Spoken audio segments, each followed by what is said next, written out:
Hi മക്കളെ, 2027 +2 board exam കഴിഞ്ഞിട്ട് നിങ്ങളൊരു നീറ്റ് അല്ലെങ്കിൽ ജെഇ എഴുതി ക്രാക്ക് ചെയ്ത് ഇന്ത്യയിലെ പ്രീമിയം ഇൻസ്റ്റിറ്റ്യൂട്ടുകളിൽ അഡ്മിഷൻ എടുക്കാൻ ആഗ്രഹിക്കുന്ന ഒരു വിദ്യാർത്ഥിയാണെങ്കിൽ അതിൻ്റെ പ്രിപ്പറേഷൻസ് നോർമലി പലരും ചിന്തിക്കുക +2 എത്തുമ്പോൾ തുടങ്ങിയാൽ പോരെ എന്നായിരിക്കും ചിന്തിക്കുക.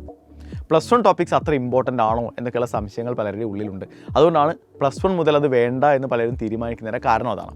പക്ഷേ യഥാർത്ഥത്തിൽ അങ്ങനെയാണോ? അല്ല. +1ൻ്റെയും +2ൻ്റെയും ടോപ്പിക്സിന് ആൾമോസ്റ്റ് ഒരേ പ്രാധാന്യമാണ് നീറ്റിൻ്റെയും ജെയുടെയും സിലബസുകളിലുള്ളത്. പ്രീവിയസ് ഇയർ ക്വസ്റ്റൻസ് ഒക്കെ പരിശോധിച്ച് നമുക്ക് മനസ്സിലാവും.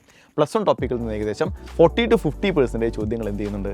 +1 ടോപ്പിക്കിൽ നിന്നാണ് നീറ്റിനും ജെയ്ക്കും വരാറുള്ളത്. അപ്പോൾ 10ാം ക്ലാസ് കഴിഞ്ഞ് +1ലേക്ക് നമ്മൾ പ്രവേശിക്കുന്ന ആ ഒരു സമയം മുതൽ തന്നെ നീറ്റിനും ജെയ്ക്കും വേണ്ടിയുള്ള പ്രിപ്പറേഷൻസ് ആരംഭിച്ചു കഴിഞ്ഞാൽ വളരെ ഈസിയായി നമുക്ക് 2027 നിങ്ങളുടെ +2 ബോർഡ് എക്സാം കഴിഞ്ഞിറങ്ങുന്ന അതേ സമയം ഫസ്റ്റ് അറ്റംപ്റ്റിൽ തന്നെ നീറ്റും ജെയും ക്രാക്ക് ചെയ്ത് ഇന്ത്യയിലെ പ്രീമിയം ഇൻസ്റ്റിറ്റ്യൂട്ടുകളിൽ ഒരു മെഡിക്കൽ സ്റ്റുഡൻ്റ് ആയിട്ടോ അല്ലെങ്കിൽ എഞ്ചിനീയറിംഗ് സ്റ്റുഡൻ്റ് ആയിട്ടോ എൻട്രി ചെയ്യാൻ നിങ്ങൾക്ക് സാധിക്കും.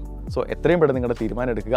സൈലത്തിൻ്റെ കിങ്സ് 11 ബാച്ചിലേക്കുള്ള അഡ്മിഷൻസ് നടന്നുകൊണ്ടിരിക്കുകയാണ്. കിങ്സ് 11 ബാച്ച് എന്ന് പറയുന്നത് നിങ്ങളെ ബോർഡ് എക്സാമിനൊപ്പം നീറ്റിനും ജെയ്ക്കും പ്രിപ്പയർ ചെയ്യുന്ന ബാച്ചാണ്. പെട്ടെന്ന് തീരുമാനിക്കുക എന്ത് വേണമെന്നുള്ളത്. ഇനിയും ലേറ്റ് ആകേണ്ടതുള്ളൂ എന്ന് നിങ്ങൾ തീരുമാനിക്കുക. അപ്പോൾ ഡിസിഷൻ എടുക്കേണ്ടത് നിങ്ങളാണ്. ഇനിയും ലേറ്റ് ആവേണ്ടതുണ്ടോ അതോ നമ്മുടെ പ്രിപ്പറേഷൻ ഇപ്പോഴേ ആരംഭിക്കണോ?